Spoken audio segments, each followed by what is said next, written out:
No âmbito da biopolítica, a gente vai ver que um dos principais fundamentos do poder soberano do mundo moderno, ou seja, a partir do século XVIII para cá, né, vai ser justamente um dever de cuidar da vida dos cidadãos. E isso explica a questão que a gente está assistindo hoje, né, de que os governos mais preocupados com a vida dos cidadãos são os governos que talvez sairão mais fortalecidos, né, dessa experiência que estamos passando hoje. E aqueles governos que estão meio que brincando com essa situação, né, que não estão levando muito a sério, estão mais preocupados com a questão da economia do que com a questão da vida, eles estão já demonstrando alguns índices de popularidade baixando e tal. E por que isso acontece? Né? Michel Foucault falou para nós que o fundamento do poder soberano na história ele mudou muito com o tempo, certo? O fundamento do poder soberano nas civilizações mais antigas ele estava ligado à figura do gládio, ou seja, era um poder de morte. O soberano ele tinha um poder de matar e por isso que os súditos acabavam se submetendo a esse poder soberano. Essa visão, né, que a gente vê do soberano como alguém que pode matar ou que permite deixar viver apenas, né, ela vai mudar muito com o surgimento do liberalismo, que vai acontecer isso no século XVI, século XVII, e vai se implementar principalmente no século XVIII, após a Revolução Burguesa, né? Vai ter uma grande transformação aí. Porque aquele poder soberano que antes era baseado num deixar viver, ou seja, um poder de morte, um poder de matar o súdito que atentasse contra a vida do soberano, ele vai se transformar agora num dever de cuidar da vida. Ou seja, de uma tanatopolítica, que é a ideia da política da antiguidade, há uma transformação com o surgimento do liberalismo que vai desencadear num movimento agora que é a ideia de um dever de cuidar da vida. Então, antes o poder de morte se transforma agora num dever de cuidar da vida. Muito bem, essa é uma ideia bem legal, bem interessante, mas ela desencadeia um problema que é um problema que está acontecendo agora, né? que é o problema da governamentalidade. Essa é uma expressão que nós encontramos em Michel Foucault no livro dele chamado Em Defesa da Sociedade, que é um livro que ele desenvolve mais essa questão da biopolítica. O que é o problema da governamentalidade? É o problema que revela um paradoxo nesse dever de cuidar da vida.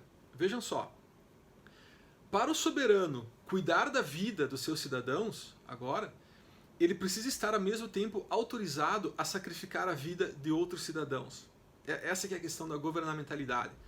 Para ser possível incluir pessoas no âmbito de proteção do Estado, é necessário, ao mesmo tempo e paradoxalmente, uma autorização para que algumas pessoas possam ser excluídas desse cuidado. Isso acontece porque no liberalismo é impossível você cuidar da vida de todo mundo ao mesmo tempo, a não ser em uma dimensão, digamos assim, ideal, de riqueza, todo mundo é uma situação tipo assim de zero escassez ou de uma escassez bem controlada. Ok, a coisa funciona e pode fazer muito sentido. Mas diante de uma crise econômica ou de uma crise de saúde, como estamos vivendo hoje, né? Aliás, as duas hoje, né? Por isso que a questão ela está relativamente bem grave. Aí surge o problema da governamentalidade de uma forma muito radical. Uma forma através da qual o soberano, para cuidar da vida de uns, ele precisa deixar morrer outros, sabe? Para ser possível o cuidado da vida de algumas pessoas, é necessário admitir e legitimar um processo de exclusão de outros grupos sociais. Ou seja, o cuidar da vida exige ao mesmo tempo um deixar morrer. Vocês entendem isso? Percebem esse paradoxo? Né? E como é que se desenvolve isso? Tá? É aí que nasce a biopolítica. A biopolítica, portanto, é uma espécie de conhecimento, né?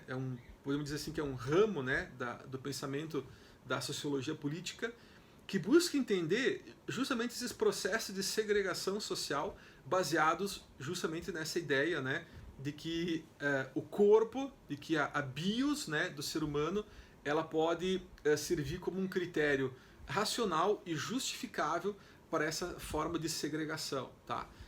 Só fazer uma analogia assim, tipo assim, nada mais faz sentido quando a gente está diante de uma catástrofe como estamos vivenciando hoje, né? mas só para ilustrar essa questão de um outro âmbito um pouco mais lúdico até. Lembro do filme do Titanic, né? A história do Titanic.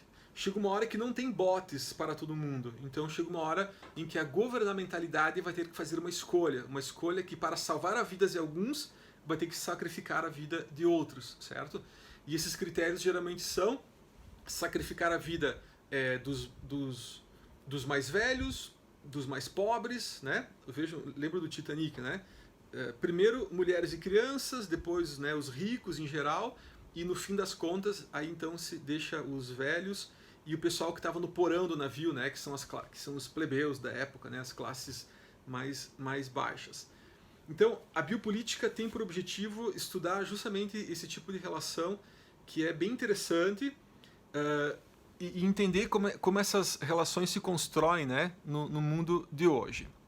Então tá, para a gente organizar didaticamente então nossa aula sobre biopolítica, a gente vai separar ela em 3 momentos. O primeiro momento será mostrar para vocês de uma forma bem rápida, porque a turma da noite já estudou isso, né, que é a ideia de Aristóteles entre bios e zoé, certo?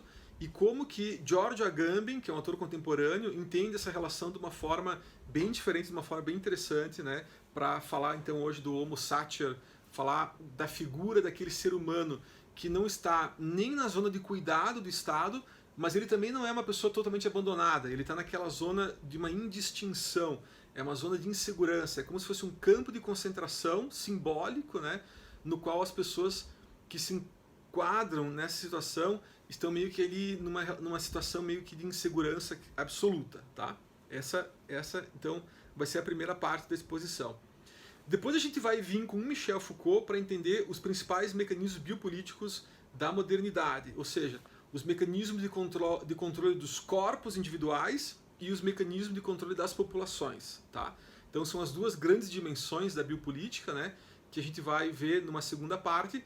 E a terceira parte dessa nossa aula será então sobre as formas de racismo como um dos grandes instrumentos de segregação biopolítica desenvolvidos a partir do século XVIII, né, que são estudados por Michel Foucault e outros autores. Tá?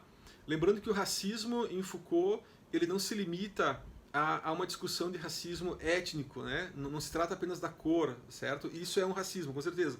Mas o racismo em Foucault ele é mais abrangente.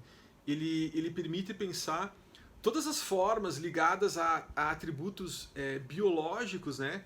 Que criam ou justificam, né, motivos, criam, digamos assim, motivações e desculpas, né, para poder, digamos assim, segregar, né, ou entender de uma forma mais ou menos aceitável, né, situações que seriam, na verdade, inaceitáveis, né, que é conviver com processos brutais de desigualdades sociais, como que nós vivemos aqui no Brasil.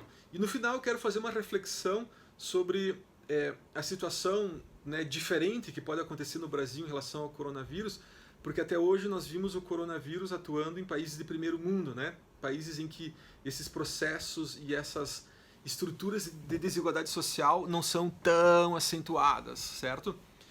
Agora, uma grande novidade não é só o calor dos trópicos, né? Eu acho que uma grande novidade do impacto, né, que o coronavírus vai ter em países como o Brasil e América Latina em geral é começar a observar esses processos de segregação biopolítica acontecendo, né?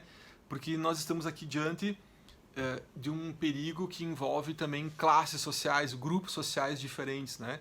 Então é uma coisa bem triste, né, de se pensar isso, uma coisa até, diria até chocante, difícil até de falar isso, né, sem estar olhando para o rosto de vocês, mas eu acho que é um momento bem importante para a gente fazer também essa reflexão, que é bem contemporânea, né, de sociologia jurídica, de pensar nesses processos de segregação biopolítica, que podem acontecer, né, quando a gente estiver diante do colapso, se é que vai acontecer, né, esperamos que não, mas se eventualmente acontecer um colapso, né, no nosso sistema de saúde, de não ter mais leitos e ter que fazer aquelas escolhas, né, como foram feitas na Itália, entre quem vive e quem morre, entre quem merecerá o cuidado do Estado e quem terá que ser abandonado, né, e deixado à sua própria sorte. Isso, num país com os índices de desigualdade social, como nós temos aqui no Brasil, pode ser uma situação ainda mais grave, né? Mais triste e algo que talvez na história não seja algo assim que vai ser muito, digamos assim, muito fácil de lidar, né? Então tá, vamos então para a primeira parte. Ó, a biopolítica é um estudo que foi desenvolvido por grandes pensadores, né? Nós temos, por exemplo, Hannah Arendt, que é uma grande pensadora. Ela desenvolveu uma dimensão desse aspecto no livro dela chamado As Origens do Totalitarismo. Temos também Michel Foucault, que é uma figura central no pensamento da biopolítica, tá? Ele tem 3 obras que ele escreve sobre a biopolítica, na verdade só 2, na verdade, né? Tem uma que ela engana um pouco. Um livro dele que se chama O Nascimento da Biopolítica, mas na verdade nessa obra ele não trata de biopolítica, ele trata só sobre o liberalismo, tá? Ele anuncia, né, nesse curso no Collège de France, que ele vai falar sobre biopolítica, mas para entender a biopolítica precisa entender antes o liberalismo.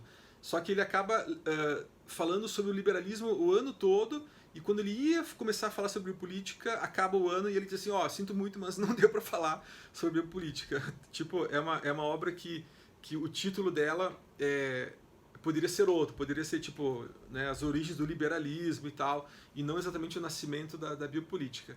Mas é uma obra interessante para entender a relação que existe, né, entre a transformação do poder soberano de um poder baseado na morte para um poder agora baseado nesse cuidado da vida, nesse dever de cuidar da vida. As obras mais importantes que a gente vai usar como referência aqui na nossa aula, né, para quem quiser depois acompanhar, são 2 livros do Michel Foucault. Um é a História da Sexualidade, volume 1, o último capítulo apenas, que é o capítulo que ele fala sobre biopolítica. E a outra obra, que é mais avançada, mais aprofundada ainda sobre biopolítica, é Em Defesa da Sociedade, que também tem um capítulo apenas lá sobre biopolítica. Então são essas 2 obras de referência do Michel Foucault que vamos utilizar. Outros 2 pensadores bem interessantes da biopolítica e que avançaram muito também em relação a Foucault. Lembro que Foucault é um pensador que já faleceu no final dos anos 80, né? Então há um gap bastante grande assim no desenvolvimento dessa matéria, né? Mas esse estudo foi resgatado por Giorgio Agamben, que é um autor que eu particularmente gosto muito, né? Principalmente no livro dele chamado Homo Sacer, O Poder Soberano e a Vida Nua. Esse livro ele vai, inclusive, assim, reconstruir alguns conceitos do Michel Foucault por uma perspectiva talvez mais contemporânea. E o outro é o Roberto Espósito, um livro dele chamado Bios, que ele também propõe uma releitura bem interessante. E talvez um dos insights mais interessantes do Roberto Espósito é pensar que a biopolítica não é uma coisa só do Estado, né? A biopolítica hoje ela acontece também no âmbito das empresas, das organizações privadas, da nossa família, da própria vida, assim, né? Em sociedade. E ele não fala de redes sociais, mas seria muito fácil pensar, né, que hoje a rede social é um grande panótipo, né, no sentido lá que Michel Foucault colocava. Então, existem desenvolvimentos bem interessantes também, né, dessa matéria. Um outro autor que é interessante referir também como um referencial teórico é aquele professor africano, como é que é o nome dele agora? Me deu um branco.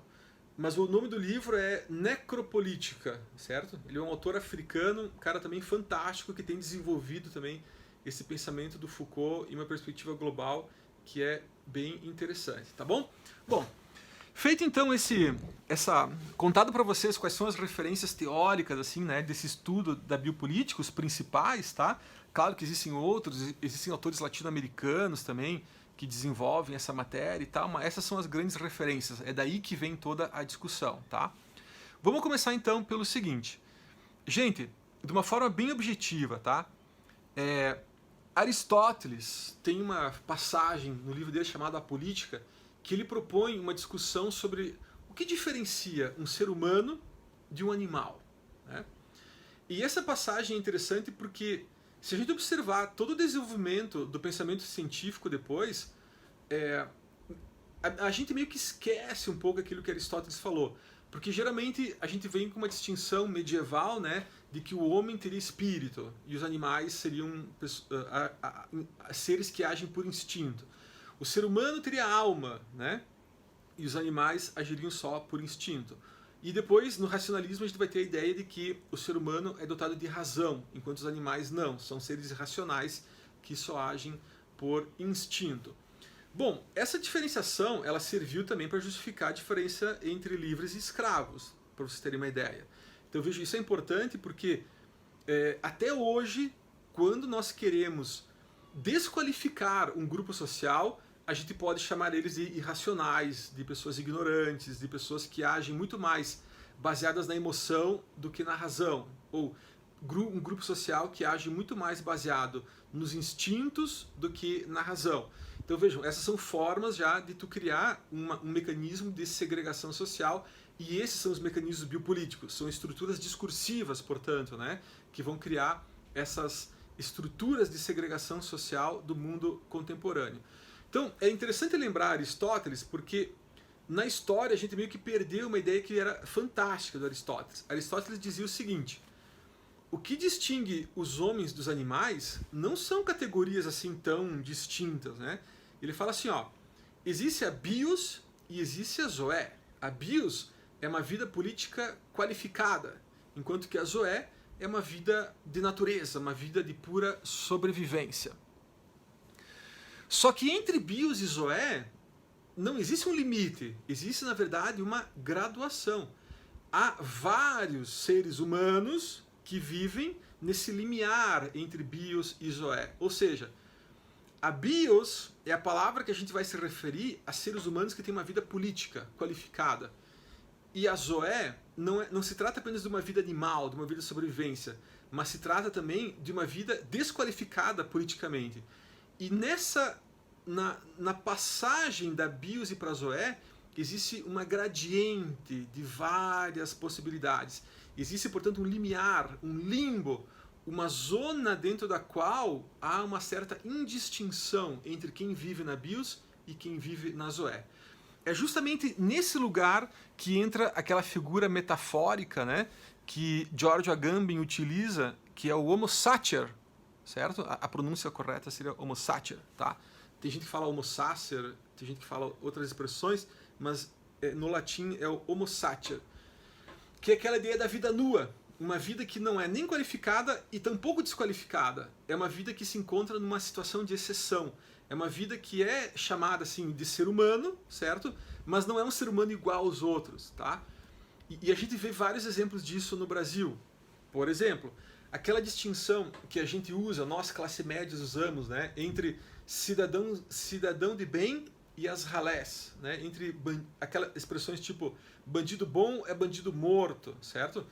Reparem que a gente não diz que essas pessoas não são seres humanos. Não, eles são seres humanos, mas eles não são como nós. E é justamente esse processo de segregação que faz com que um grupo social inteiro de cidadãos fiquem situados numa zona que não são nem de animais e nem de seres humanos. Eles ficam nessa zona que é o que o Giorgio Agamben chama de homo sacer, ou seja, a vida nua, uma vida que não é nem de bios e nem de zoé. É uma vida que está num limbo, num limiar de exceção, que é justamente esse grupo social que será o primeiro a ser sacrificado justamente para permitir o cuidado da vida, né, do grupo social que tem a bios, certo? É uma afirmação super dura, né, de se entender isso agora, né, mas é a visão, digamos assim, que esses estudos da biopolítica têm feito, né, para mostrar como acontece esse processo de segregação social. Se a gente observar na nossa história recente, né, do Brasil, reparem que diante da crise econômica, somente crise econômica, certo?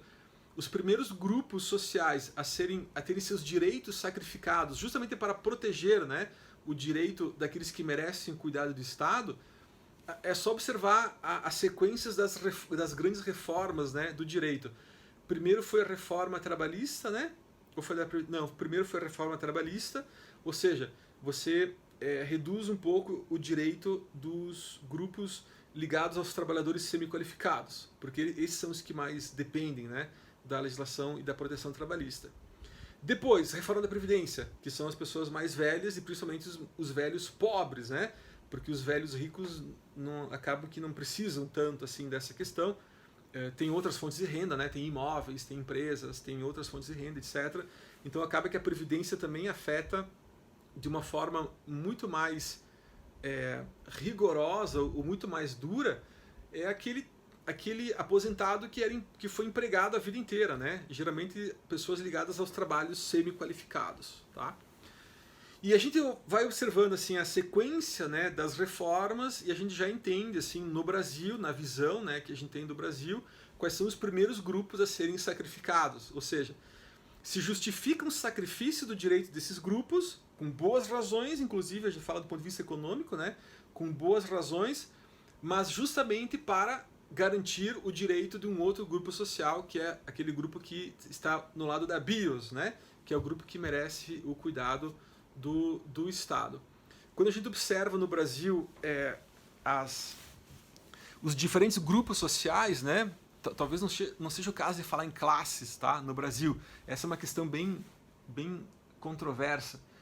Mas se a gente falar em grupos sociais, né, a gente pode entender que existe uma elite que não precisa desses direitos, né? A elite ela vive independente, né, de garantias, etc.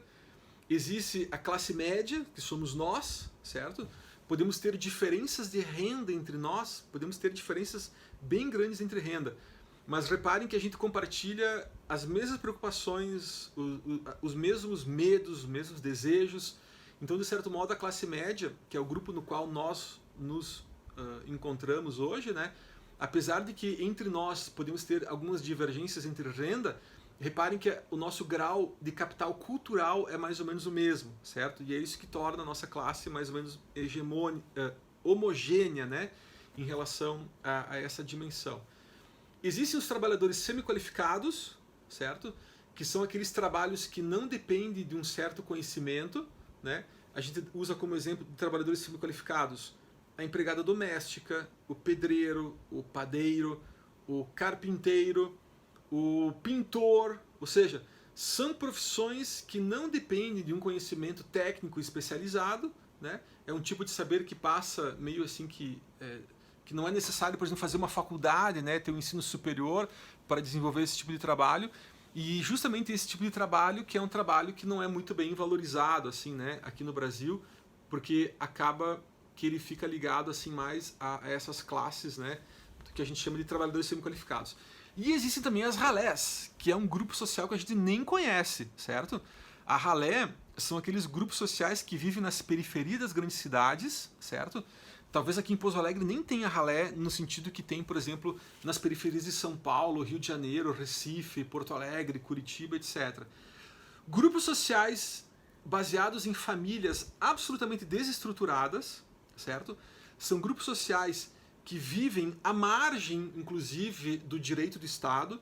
Eles não enxergam o direito da mesma forma que nós enxergamos, eles não experienciam as estruturas sociais do mesmo modo que nós experienciamos. É um grupo social que tem uma sobrevida, certo? Eles não vivem... É muito raro tu encontrar pessoas velhas, por exemplo, nesse grupo social, porque eles morrem muito cedo, ou eles morrem na violência, ou eles são presos, ou eles são assassinados, certo? É um grupo social que acaba, tipo assim, ou eles são presos, ou eles são assassinados. É uma coisa, assim, incrível, tá? E quem quiser se aprofundar a entender esse grupo social que existe no Brasil, tá? Uma obra interessante se chama A Ralé Brasileira, né, de um sociólogo chamado Gessé Souza, que é uma obra de alto impacto, assim, né, que conta da vida dessas pessoas e que a gente parece que nem sabia, né, da existência deles. A gente sabe da existência das favelas e tal, mas é um grupo social que realmente não faz parte da nossa vida. É uma vida dentro do Brasil que é completamente separada, assim, né, da nossa dimensão. Da mesma forma que a vida das elites também é separada da nossa dimensão, né? A gente não faz ideia, tipo, onde estão as elites, quem são elas, né? São grupos sociais em que não há um relacionamento, inclusive em redes sociais e internet, né? Das nossas redes sociais, a gente se relaciona no máximo com trabalhadores semi-qualificados. Reparem isso. O pessoal da ralé não faz parte também das nossas redes sociais e internet e também das elites, certo? Os banqueiros, né? Essas pessoas que às vezes nem moram aqui no Brasil, né? Que são pessoas que escolhe, inclusive, quem serão as próximas lideranças políticas, etc., acaba também que elas nem sequer se encontram, né, por aqui no Brasil e tal. Os filhos estudam no exterior, né, e assim por diante, tá? Quando a gente pensa, então, nessa estrutura social que existe no Brasil, a gente percebe que esse estudo da biopolítica ele se torna bem interessante, porque é justamente essa estrutura que está ligada a uma elite, classe média, trabalhadores semi-qualificados e a ralé brasileira, que ela já indica quais são os grupos que vão, de certo modo, constituir aquele espaço, né, de exceção que o George Agamben chama de vida nua. O tratamento que se dá social e justificado, né, para essas comunidades não é o mesmo tratamento que se dá para grupos sociais como o nosso. E isso, em tempos de crise, se torna muito mais acentuado. Então, eu gostaria que vocês percebessem, na nossa realidade, comecem a prestar atenção como esses processos sociais eles vão acontecendo e, inclusive, à margem do direito. Porque, repara, direitos fundamentais, direitos humanos, eles continuam existindo, certo? Mesmo diante de um estado de calamidade pública, há direitos humanos, há direitos fundamentais. Existem restrições apenas à liberdade de ir e vir e essas questões, né? Mas continuam existindo direitos fundamentais, mas, no entanto, há processos biopolíticos que vão, de certo modo, produzindo esses processos de segregação e de justificação, né, do tratamento diferenciado, né, para alguns grupos e não para outros, tá bem? Esperamos que as autoridades, né, do Brasil e tal consigam tratar todos de uma forma mais ou menos, né, igualitária, mesmo diante de uma situação de perigo, né, como nós estamos vivendo hoje, certo? Bom, deu 30 minutos, vamos parar esse vídeo e a gente continua já no outro. Segundo Michel Foucault, existem dois grandes tipos, assim, duas grandes categorias de mecanismos biopolíticos, ok? Um são os mecanismos de controle dos corpos individuais e o outro são os mecanismos de controle das populações, ou controle dos seres humanos como espécie, um controle mais abrangente, um controle que vai trabalhar mais no campo, assim, inclusive das nossas escolhas, nossas opções, da nossa mente. Nessa primeira categoria dos mecanismos de controle dos corpos, né, nós vamos encontrar instituições bem importantes como os presídios, os hospitais, as igrejas, os quartéis militares, as escolas, né? São aquelas estruturas que são, de certo modo, pensadas para disciplinar os corpos. Então vejam só, os mecanismos biopolíticos de controle dos corpos, eles usam a disciplina, certo? Enquanto que os mecanismos de controle das populações, o mecanismo de controle do ser humano enquanto espécie, não usa a disciplina, eles usam estatísticas, eles usam outras ferramentas, né, que trabalham mais no nível do discurso, e essas ferramentas, entre elas, né, uma delas é o racismo. Okay? Vamos falar um pouco agora, então, dos mecanismos de controle dos corpos. Tá? Michel Foucault desenvolveu vários estudos assim, específicos, né, sobre mecanismos biopolíticos de controle dos corpos.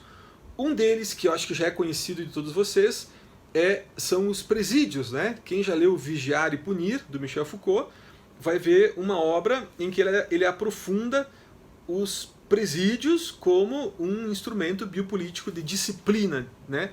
de disciplina do corpo, de docilização dos corpos. Okay? Já quando se trata de mecanismos de controle das populações, aí já não se fala mais em disciplina, se fala em normalização, porque a gente está pensando agora em padrões, né, em criação de protocolos gerais assim da comunidade que, de certo modo, vão controlar inclusive o nosso pensamento. Tá bem? Então, vejam como são coisas diferentes. Mecanismos de controle dos corpos estão baseados em estruturas de disciplina e docilização dos corpos. Okay? Mecanismos de controle das populações estão baseados em estatísticas, em discursos, em ideologia, se quiserem. Foucault não gostava de usar muito essa palavra, né? E o efeito, né, dos mecanismos de controle dos corpos é a normalização, é distinguir o que é certo, o que é o errado, o que é o normal, o que é o desviante, né? São outros efeitos, né, que se consegue através desses dois mecanismos. Mas o resultado deles é o mesmo, é resolver o problema da governamentalidade, que nós falávamos no primeiro vídeo. O resultado dessas duas dimensões, né, biopolíticas é assimetrizar o paradoxo do Estado moderno. Ter que cuidar da nossa vida e justamente para cuidar da nossa vida ele poder ser autorizado a sacrificar a vida de outros, né? Agora, então a questão está, como é que tu separa nós e os outros? Como é que tu cria essa segregação entre quem merece o cuidado do Estado e quem poderá ser abandonado, né? Ser entregue à própria sorte, justamente para que o Estado possa cuidar da vida, né, do outro grupo social. Essa então, portanto, que é a grande questão que foi objeto, né, do primeiro vídeo. Vamos ver então como funciona isso, tá? O primeiro mecanismo, segundo Foucault, surgiu no século XVI e século XVII, que são esses mecanismos de controle dos corpos, tá? O panótipo é um bom exemplo para começar a pensar nesses mecanismos. Imaginem um presídio na época medieval, né? Ficava no porão dos castelos. Geralmente funcionava assim, ó. Tu tinha um corredor e do lado desse corredor tu tinha várias celas, certo? Num modelo arquitetônico como esse dos calabouços, tu precisava ter um guarda cuidando de cada cela. E esse guarda, se tu colocasse um guarda só lá, ele tinha que ficar andando o tempo todo. E quando esse guarda não estava ali com contato visual direto com o preso, esse preso podia estar tentando fugir da prisão, tentando fazer um buraco, sei lá, tentando conversar com outro, trocar uma ideia, etc. Vejam, há um problema relacionado à vigilância, né, quando tu está diante de uma estrutura de controle dos corpos baseado apenas na prisão. Muito bem. Aí vem Jeremy Bentham, que é um pensador, né, importante, liberal e tal, e ele vai desenvolver uma ideia, que é a ideia do panótico, né, que é, em vez de você ter uma estrutura arquitetônica dos presídios baseados em corredores, né, e várias celas ao redor, se tu fizer uma estrutura arquitetônica circular, certo? Imagina um círculo, onde tu tem várias celas nesse círculo, e tu tem, ao invés de um corredor, tu tem apenas um ponto de observação no meio desse círculo, e quem estiver no meio desse círculo consegue observar ao mesmo tempo todos os presos que estão ao redor, certo? Essa que é a ideia do panótipo. Tu tem apenas um ponto de observação, e a partir desse ponto tu consegue controlar, disciplinar, regular o comportamento físico, individual de cada um dos presos que estão nesse presídio agora, né, com essa nova estrutura arquitetônica. Só que a questão não para aí. Depois se descobriu que sequer é necessário esse guarda lá no meio, olhando para todo mundo. É possível você colocar, por exemplo, um vidro fumê ou algum dispositivo que esconda a presença física desse guarda, e somente pelo fato da pessoa, do preso, saber que ele pode estar sendo observado, isso já é um motivo para haver, digamos assim, uma docilização, um controle, né, do corpo físico daquele preso. Ou seja, o fato de nós sabermos que podemos estar sendo observados, certo, já coloca em nós uma carga de controle, como é que a gente pode dizer, a gente já não faz mais aquilo que a gente faria se a gente tivesse certeza que não estivesse sendo observado, certo? E agora pensem, pessoal, no mundo de hoje, com câmeras, né, por todo lado. Cada celular nosso é uma câmera, cada celular nosso é um dispositivo biopolítico, é um dispositivo de controle dos corpos. Porque hoje, qualquer coisa que você faça, na rua, em qualquer lugar, alguém pode estar gravando, pode estar batendo foto, ou pode estar gravando inclusive o vídeo, né, não só o áudio, inclusive o vídeo do nosso comportamento, e colocando isso depois em redes sociais. Então vejam, o nosso grau de liberdade hoje diminuiu bastante comparado com o período anterior, porque aquela ideia de que na vida privada nós teríamos uma maior liberdade, né, e na vida pública nós teríamos um pouco mais restrito, ela cai por terra, porque hoje, inclusive dentro das nossas casas, inclusive nos nossos espaços privados, né, pode ter alguém com celular, pode ter uma câmera, pode ter algo que está gravando o tempo todo. E isso que é um detalhe interessante de pensar. O fato de que uma imagem nossa está sendo gravada faz com que o nosso comportamento não seja mais tão livre, porque não precisa ter alguém olhando. Só o fato de saber que está sendo gravado já imprime em nós uma certa necessidade de um comportamento que, se não tivesse isso, a gente poderia fazer outras coisas. Tá? Então, esse é um exemplo, né, do mecanismo biopolítico de controle dos corpos. Outro exemplo interessante são as escolas, as universidades, o desenho arquitetônico de uma sala de aula. Reparem que tu tem horário para entrar, horário para sair, horário do intervalo, tu tem a organização das salas com o professor num lugar um pouco mais alto, os alunos num lugar um pouco mais baixo, todo mundo virado para a mesma direção. Não há nada ao redor que possa distrair a atenção, porque todo o foco tem que ser virado para aquele conceito, né, de ensino que se transmite do professor para o aluno, né? Vejam que esse desenho arquitetônico também produz um certo disciplinamento, né, do corpo, que poderia ser diferente. Poderia, se quisesse, imagine uma sala de aula circular ou uma sala de aula baseada em diferentes grupos, né? Um certo desenho, digamos assim, arquitetônico diferente, em que o centro das atenções não fosse a figura do professor ou do quadro, mas que fosse os próprios grupos, né? Uma forma descentralizada do saber, e isso por si só já produziria outras formas de saber, né? Um saber que não seria tão disciplinado, mas um saber que talvez fosse mais criativo, percebem? Então, tem sempre esses dois lados, assim, né? Outro exemplo nas fábricas. Gente, as fábricas hoje, principalmente aquelas que têm ISO 9000, ISO 14000, que tem esses processos de certificação, cara, é tudo muito controlado. Tu tem inclusive os adesivos no chão que indicam onde que as pessoas podem caminhar, os espaços em que elas podem parar, os espaços que ela não pode parar porque ela tem que andar, ela não pode ficar parada ali, ela tem que seguir adiante. Tu tem os espaços destinados à convivência, espaços destinados ao trabalho, e no campo do trabalho tudo é desenhado de forma a ser focado naquele serviço, né? Tu não tem escritórios assim que permitam um certo diálogo entre as pessoas, né? O foco é justamente a produção, a reprodução, e tudo isso é pensado como um mecanismo para um melhor desempenho dos corpos, né? Para aproveitar ao máximo, né, a performance do corpo humano, transformando essa performance, né, em algo que seja produtivo. E vejam, isso não é ruim, né? A questão da biopolítica não é ver se a coisa é boa ou se a coisa é ruim. A questão da biopolítica é perceber como essas estruturas, elas meio que vão comandando não só o nosso pensamento, elas controlam inclusive a nossa performance física, o nosso corpo, certo? E isso que é interessante pensar.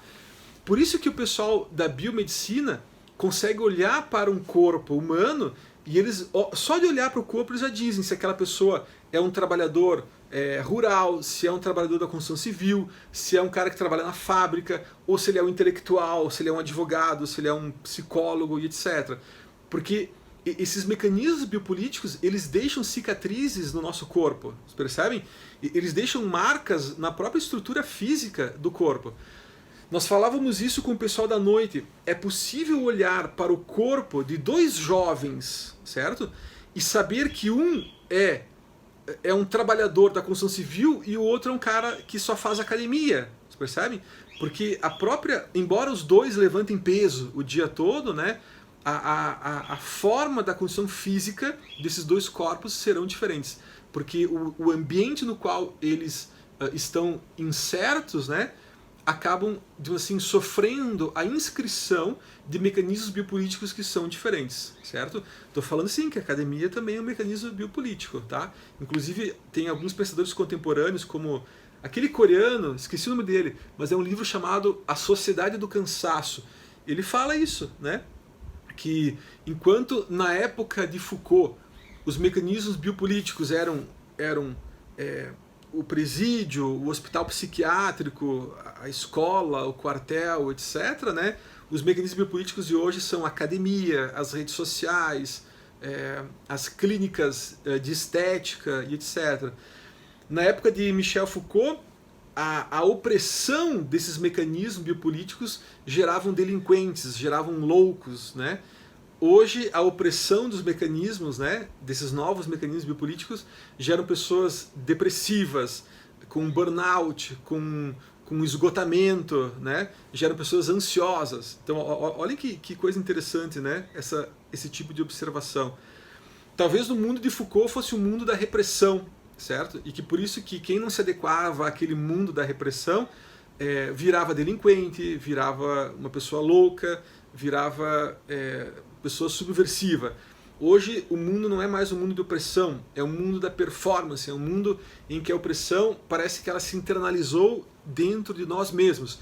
E por isso que hoje quem não se enquadra, né, nesse mundo, quem não suporta mais esse mundo da performance, né, acaba virando pessoas deprimidas, pessoas com síndrome de burnout, com obsessão em várias questões, né, ou pessoas, no mínimo, né, hiper ansiosas, certo? E isso acho que faz muito sentido para entender um pouco do que acontece, né, na nossa sociedade de hoje, ok? Exemplos contemporâneos também de mecanismos biopolíticos de controle dos corpos, né? Um exemplo que eu gosto de dar também para os alunos, o shopping center, que é uma estrutura também arquitetônica que te faz caminhar por todas as vitrines antes de chegar, né, no lugar que você quer chegar. Os aeroportos, estruturas também pensadas não para você fazer amigos, para você ter contato com as pessoas, mas estruturas pensadas justamente para ser um local de passagem, né? Vejam que tem poucos bancos e áreas enormes para você transitar, para caminhar para um lado e para o outro, né? Então tudo isso é pensado como estruturas arquitetônicas que vão desempenhar uma forma de controle dos próprios corpos, certo? São mecanismos disciplinares, portanto, e eles se inscrevem nos nossos corpos e, com isso, né, eles exercem formas de controle do comportamento humano que são, às vezes, muito mais eficazes, né, do que as leis, do que as normas, né, ou do que uma convicção moral ou ética, por exemplo. Ok? Maravilha! Vamos dar Vamos interromper esse vídeo, que já está grande, e vamos falar no próximo vídeo dos mecanismos de controle das populações. Beleza? Falamos antes dos mecanismos de controle dos corpos individuais, cujo objetivo é a disciplina, é o controle físico dos corpos. Agora falaremos de uma outra dimensão da biopolítica, que são os mecanismos de controle das populações, que é o mecanismo de controle do indivíduo enquanto uma espécie inteira. Tá? Michel Foucault observa que esses mecanismos de controle das populações eles vão surgir a partir do século XVIII na Europa, ou seja, eles são um pouco mais recentes do que aqueles primeiros mecanismos de controle dos corpos. E eles são também mais sofisticados, porque esses mecanismos eles não atuam apenas sobre o nosso corpo, eles atuam também sobre a nossa mente, certo? Eles usam, por exemplo, preconceito, eles usam estruturas de discurso que são muito sutis na nossa vida para produzir processos de legitimação da exclusão e da segregação social, certo? Esses mecanismos, eles não produzem disciplina, tá? Como são os dos corpos. Esses mecanismos produzem normalização, ou seja, eles produzem uma certa ideia do que é ser normal. E, portanto, ao mesmo tempo, uma ideia do que é ser anormal. De certo modo, esses mecanismos produzem conceitos. E quando tu define um conceito, tudo que não se encaixa naquele conceito já se encaixa num lado, digamos assim, que é entendido como sendo algo ruim, né? Ou algo que tem um certo desvalor na sociedade. Teríamos vários exemplos para ilustrar isso, né? O próprio conceito de vida, como ele é relativo, como ele pode mudar na história. O conceito de dignidade, de igualdade, de liberdade. Tantos conceitos jurídicos que são fundamentais, né? Eles não são conceitos que vêm da natureza, certo? Eles são conceitos construídos. E dependendo paradigma político no qual nós nos encontramos, o sentido desses conceitos também vão mudar, certo? Basta pensar só um único exemplo, tá? No conceito de liberdade. A gente pode pensar a liberdade dentro de um paradigma formal, certo? Liberdade enquanto num conceito formal. Podemos pensar a mesma liberdade dentro de um conceito material, e isso muda bastante, e podemos pensar também a liberdade dentro de um conceito relacional. Ou seja, nós temos pelo menos 3 diferentes paradigmas que vão dar 3 sentidos diferentes para a mesma palavra, para o mesmo princípio no direito, né? Que nosso exemplo aqui seria a liberdade, certo? Os mecanismos de controle das populações fazem isso, eles mexem nos conceitos e por isso que eles são bem sofisticados, por isso que o estudo deles é uma coisa bem interessante assim e ao mesmo tempo exige, né, uma sensibilidade e um certo bom senso assim, para a gente entender como eles funcionam. Tá? Michel Foucault fala do racismo como um desses grandes instrumentos, certo? O racismo para Foucault é um dos principais instrumentos biopolíticos de controle das populações. Por que isso acontece? Ele faz uma frase que é uma frase ao mesmo tempo bem dura, assim, mas é uma frase que faz muito sentido. Ele diz assim, ó, os estados mais assassinos são também os estados mais racistas. Olha que frase interessante. Ele se referia ao nazismo, certo? O nazismo foi uma experiência histórica, né, da Europa que deixou assim o mundo perplexo, né? Como é que é possível o país de Hegel, né, o país de grandes pensadores, grandes intelectuais assim da humanidade, né, e também da literatura e da arte, conseguir, né, tolerar que no século XX acontecesse, né, essa eclosão, né, de um movimento de extermínio ligado assim àquele partido nazista, né, da época. Então, para tentar entender o que aconteceu, né, esses pensadores, enfim, desenvolvem assim várias teorias e tal, mas o Foucault coloca o racismo como sendo uma questão importante, tá? Então veja que quando o Foucault está pensando no racismo, ele já está meio que sim pensando no racismo que aconteceu lá na Alemanha, né, como uma ilustração. Claro que isso pode abranger também outras formas de racismo, mas é importante ter presente, né, que ele não conhece, por exemplo, o racismo no Brasil, ele conhece, né, o racismo lá da Europa.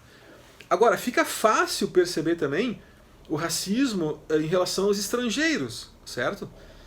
A gente viu isso acontecendo na Europa, né, de uma forma bem forte, assim, que quando tu tem movimentos migratórios muito grandes, né, a um país, esse país como uma forma de se defender, a sociedade mesmo, né, como uma forma de defender o seu espaço, defender a sua vida, né, eles começam a criar esses mecanismos de digo assim, legitimação ou de justificação do porquê que um grupo social ele tem que ter um cuidado melhor e, portanto, outro grupo social poderia ser, inclusive, assim, sacrificado quando o cuidado desse grupo, né, estiver em risco, certo? Você sabe do que a gente está falando, né? Que isso está acontecendo agora, certo? Quando a gente tem que fazer uma escolha, por exemplo, entre salvar cidadãos ou salvar estrangeiros que se encontram até legalmente aqui no país, né? Um grupo terá que ser sacrificado. Então, esses processos biopolíticos baseados no racismo, ele justifica, por exemplo, né, esse processo duríssimo, né, e triste de segregação. Michel Foucault fala que não há que a desigualdade é uma questão que é construída socialmente, certo? Isso me parece que é óbvio, assim, acho que todo mundo entende, né? Que não existe um grupo social melhor, o outro pior, né? O que existe é um regime de verdade, um regime de poder, dominado por um grupo social, e quem se enquadra nesse regime de verdade ou regime de poder possui atributos, né, qualificados e valorizados por esse regime de verdade, e é esse grupo que vai, digamos assim, constituir o lado da bios, lembrando o lado de Aristóteles, né? os grupos sociais que não possuem os atributos e as características e as qualidades definidas por esse regime de verdade como sendo atributos de valor, né, ou atributos que possam ser valorizados, ele automaticamente já vai estar incluído naquela zona da exceção, que são os grupos que poderão ser sacrificados, né, dentro daquele problema da governamentalidade, certo? Para isso, segundo Michel Foucault, o direito usa muito dos discursos biológicos. Aqui vem um detalhe que é interessante. É como se existisse um processo de biologização da política e, ao mesmo tempo, um processo de politização do biológico, certo? Não é necessário lembrar de Cesare Lombroso, aquele médico que escreveu L'Uomo Delinquente, né? Que ele identificava alguns atributos biológicos da pessoa que teria uma tendência maior a ser um criminoso, né? Lembro que ele fez uma pesquisa na Itália, nos presídios, e ele identificou estatisticamente, né, que as pessoas com maior probabilidade de praticarem crimes, baseado na experiência que ele viu na penitenciária, eram as pessoas com os ossos mais largos, né, com a pele mais escura, o cabelo mais duro. Ele estava descrevendo os estrangeiros, certo? Lá do seu país. E que, portanto, então, essas pessoas com esses atributos físicos teriam uma maior probabilidade, né, de praticarem crimes, já que a pesquisa dele lá no presídio identificou esse tipo de atributo físico, né, como uma característica presente em quase todos os condenados. Bom, é óbvio que essa é uma leitura racista, né, ou uma explicação racista dessa tendência, né, ao crime. E isso acontece em diversos outros ramos, né? Quando a gente percebe grupos sociais da periferia começando a ocupar espaços que tradicionalmente eram da classe média, né, como os shopping centers, etc., existem também essas construções, né, de discursos que visam separar essas pessoas. E a gente viu isso acontecer de uma forma muito clara há poucos anos atrás, certo? A questão dos rolezinhos nos shopping centers, né? Vocês lembram disso? Eram crianças de periferia que, quando começavam a ocupar espaços tradicionalmente da classe média, eles começaram a ser, vejam só, excluídos de alguma forma, né, por atributos que eles não possuem, etc. E essa exclusão, ela é meio que automática. Tu não precisa de um devido processo legal. É uma exclusão que acontece a partir da criação de rótulos sociais, né, e etc. A gente tem isso também, exemplos dos aeroportos, né? Quando pessoas de baixa renda começaram a frequentar aeroportos, as pessoas da classe média começaram a falar: nossa, virou rodoviária, né? Porque agora, tipo, misturou tudo, certo? Então, esse tipo de questão que acontece, inclusive, recentemente, né, no Brasil, são esses processos, né, baseados no racismo, certo? Que são mecanismos biopolíticos de segregação. Você percebe como isso separa, né, os grupos sociais? Perceba como isso separa as pessoas. E por que isso separa? Isso que é interessante pensar. Não é por sacanagem, não é por maldade. É por uma questão meio que de território, sabe? É como no reino animal. É como se um grupo social se sentisse ameaçado em compartilhar o seu espaço social com outros grupos que até então não compartilhavam, né, desse mesmo grupo social, certo? Então, esse é um processo que acontece. Esse é um processo que é duríssimo para todo mundo, né? Mas é isso que a biopolítica tenta entender. Por que isso acontece? Como é possível viver num país com direitos fundamentais, com direitos humanos, e ao mesmo tempo tu ter um grau de tolerância a desigualdades sociais dessa forma? Entendem isso? É essa que é a questão. A gente não está dizendo que a classe média é má ou ela é perversa porque ela exclui, etc. Não é nada disso. Porque a classe média também é excluída das classes mais altas, certo? Veja que esse processo de exclusão ele acontece entre todas as classes. A classe média também sofre processos brutais de segregação e de exclusão, certo? Promovidos pelas elites, né? Ou por classes que estão acima de nós. Então, não se trata de identificar quem é culpado, quem é bom e quem é mal nessa história. Se trata, na verdade, de entender como que acontece esse processo e como é que se poderia talvez evitar que ele acontecesse, né? Talvez tornar esse processo de uma forma diferente. Essa é a grande questão, né? Nem os grandes pensadores têm uma resposta para isso, né? Michel Foucault, George Agamben estão pensando isso de uma forma de descrição da realidade. É isso que acontece, certo? Mas uma solução, né, para esse problema, esses autores também não pensaram. Outros autores que a gente vai estudar mais adiante é que vão tentar propor uma solução, né, ou pelo menos uma redução dessa problemática da biopolítica. Ok, pessoal? O vídeo está ficando grande, vamos dar uma pausa e a gente continua daqui a pouco. O racismo, então, é um tipo de discurso que uma sociedade inteira começa a cultivar, que tem por objetivo justificar, baseado em atributos biológicos, atributos físicos, características ligadas à raça, portanto, que criam diferenças, assimetrias entre grupos sociais qualificados e grupos sociais desqualificados. E para que isso? Justamente para servir como um critério de legitimação da necessidade de segregação social por causa do problema da governamentalidade. Então, agora já tem a possibilidade de fazer um resumo de toda essa ideia, né, da biopolítica baseada em Michel Foucault. Vejam, para resumir nossa aula de hoje, o Estado, a organização política, antigamente, ela estava baseada num poder de morte. Nós, seres humanos, nós decidíamos nos submeter ao poder soberano porque o poder soberano poderia nos matar se ele quisesse. Então, o fundamento do poder soberano na antiguidade era deixar viver. O poder soberano, ele permitia que a gente pudesse viver, certo? Ele era o dono da nossa vida. O pátria potestas que existia no âmbito da família romana ilustra isso. O pai da família, ele tinha o direito de vida e de morte, inclusive dos filhos, certo? Se o pai quisesse matar os filhos, se o pai quisesse vender um filho como escravo, ele podia fazer isso. Ele tinha o pátria potestas. A potestatividade, que também é uma característica, né, presente na cultura jurídica romana, ela permitia que as autoridades romanas, os magísteres da época, né, pudessem também matar, sacrificar, né, e eles tinham, portanto, essa prerrogativa.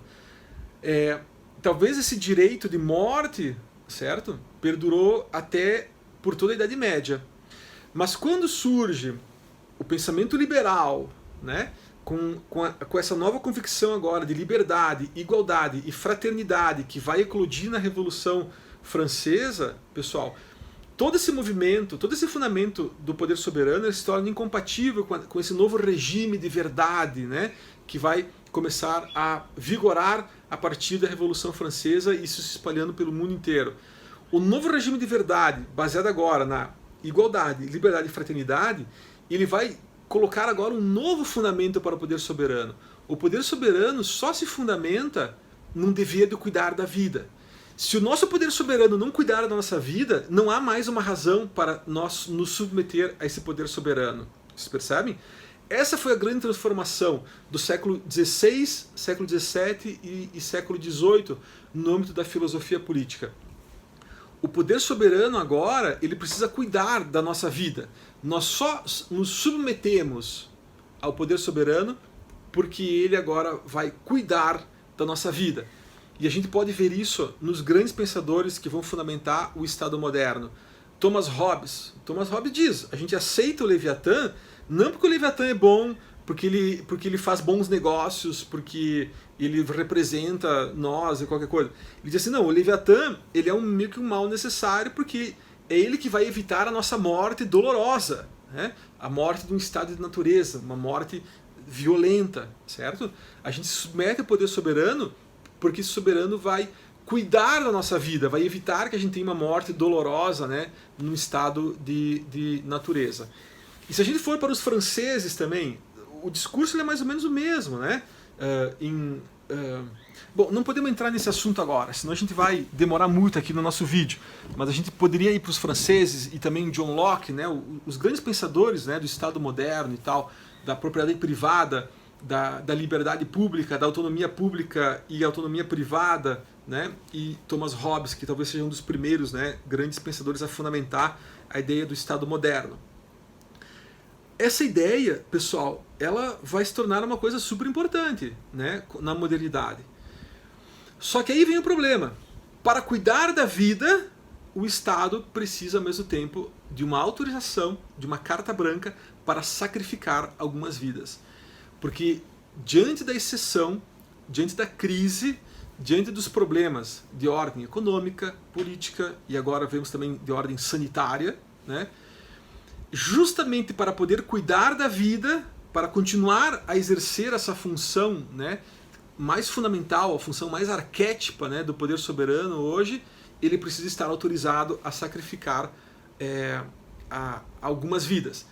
E justamente então para criar essa assimetria, criar essa separação entre quem tem a bios e quem vai estar mais do lado da zoé, né, com todo aquele gradiente de possibilidades entre a bios e a zoé, que nos lembrava Aristóteles, né, um desses mecanismos biopolíticos é o racismo, segundo Michel Foucault, certo? O racismo, portanto, é um dos principais mecanismos utilizados pelo Estado moderno, Estado contemporâneo, de criar essa assimetria entre quem está do lado da bios e quem vai estar mais do lado da zoé. Ou seja, quem terá ou quem merece o cuidado por parte do Estado e quem terá esse cuidado, de assim, às vezes sacrificado ou às vezes diminuído, justamente em razão para manter o cuidado dos grupos sociais que estão mais do lado da bios. Okay? Essa é a visão de Michel Foucault, uma visão dura, né? Uma visão, de certo modo, bem assim, cética, né, em relação a ideais humanistas, inclusão, etc., mas que parece que faz muito sentido quando a gente observa, né, a realidade desses processos sociais. Uma grande questão agora para pensar, né, em relação ao futuro é que esses processos eles são, talvez assim, como é que a gente pode dizer? Eles adquirem uma perspectiva hoje que não é só ligada ao Estado, porque esses autores entendem que a biopolítica é uma política de Estado, o racismo é um racismo de Estado, né? Esses autores encontram a figura do Estado como sendo o poder soberano, né? Meio que a representação simbólica assim, do poder soberano. Só que hoje, autores mais contemporâneos, e eu também tenho pensado nisso, né? A gente observa que não se trata mais de que a biopolítica não é mais uma política exclusiva do Estado. A biopolítica hoje ela ultrapassou a dimensão estatal e ela acontece também no nível das empresas, das organizações, das igrejas, das instituições, das academias, né? Das organizações do âmbito da saúde, da estética, da arte e etc. Ou seja, a biopolítica hoje ela não está mais ligada apenas a instrumentos que vêm do Estado, mas ela de certo modo se fragmentou, né, em dimensões que se encontram inclusive em dimensões que eram da vida privada e também da esfera pública, certo? Esse é um pensamento ainda bem novo, né? Não é fácil identificar mecanismos biopolíticos de controle, por exemplo, de populações no âmbito, né, privado, certo? Mas mecanismos biopolíticos de controle dos corpos, com certeza isso já se torna evidente, né, no âmbito de organizações não estatais. É um assunto para ser pensado e gostaria de deixar essa questão, né, para a reflexão de vocês. Será que esses mecanismos biopolíticos hoje, que produzem esses processos, né, de segregação entre quem vai viver na bios e quem vai viver na vida nua e quem já está na zoé, certo? Será que esses mecanismos são exclusivamente estatais ou será que existem hoje organizações privadas transnacionais, né, que também produzem mecanismos bem fortes, né, de segregação? E gostaria que vocês pensassem em exemplos, né, em ilustrações que têm acontecido hoje no âmbito do esporte, da academia, da economia, da política, da ciência, da religião e da saúde, né, que poderiam de certo modo ilustrar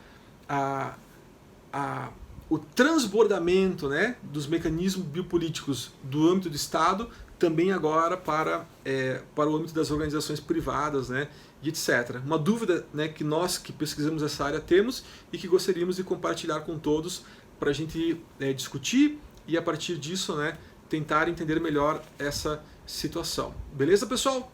Um abraço a todos, então, e na próxima aula estudaremos a função do direito, certo? Para que serve o direito? Será que o direito é um mecanismo de regulação?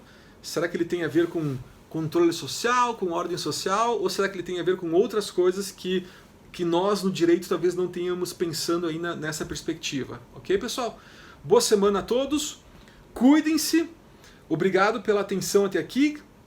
Sei que a nossa aula, né, gravada, ela perde um pouco aquela dimensão, né, da nossa presença, que permite ver o olhar, que permite ver a sensação que cada uma das ideias pode estar desencadeando em vocês, né? Mas do ponto de vista didático, às vezes pode ser até mais fácil, né? Porque vocês podem dar uma pausa, voltar um pouco, né? Vocês podem anotar, né, as perguntas e a gente pode, através do sistema da faculdade, do portal do aluno, esclarecer dúvidas, deixar inclusive assim registrado em novos vídeos, né, o esclarecimento de algumas questões, tá bem? E muito importante será ler o texto que está na apostila, tá? Lembrem que nessa nossa aula sobre biopolítica tem um texto específico na apostila que é um texto sobre biopolítica e depois tem um outro texto que é um resumo, certo? Então dá para ver os dois, né? O ideal é ler o texto grande primeiro e depois ler o resumo que pega essas ideias assim mais centrais que eu acho que vai ajudar vocês a entender e acompanhar bem essa questão da biopolítica, que é uma questão bem importante, não é fácil de entender, certo? E eu espero que vocês tenham achado isso interessante, espero que tenham gostado desse assunto, porque não se trata de uma visão, como eu posso dizer, não se trata de uma visão pessimista, alarmista, enfim.